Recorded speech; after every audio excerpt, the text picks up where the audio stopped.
കടലിലെ ഓളവും കരളിലെ മോഹവും, കടലിലെ ഓളവും കരളിലെ മോഹവും അടങ്ങുകില്ലോ മനെ, അടങ്ങുകില്ല.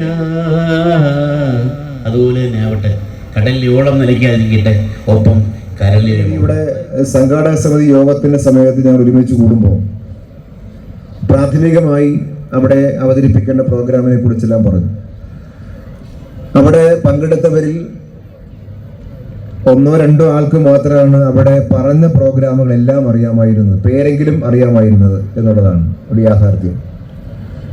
എന്ന് പറഞ്ഞാൽ നമ്മുടെ സമൂഹത്തിൽ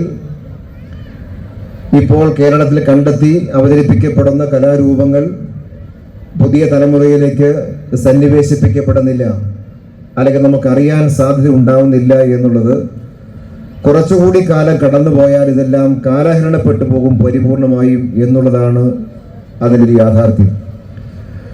അതുകൊണ്ട് അതെല്ലാം ഒന്ന് വീണ്ടെടുത്ത് വരും തലമുറയ്ക്കായി സംഭാവന ചെയ്യുക എന്ന ചുമതല, ഉത്തരവാദിത്വം ചരിത്രപരമാണ്.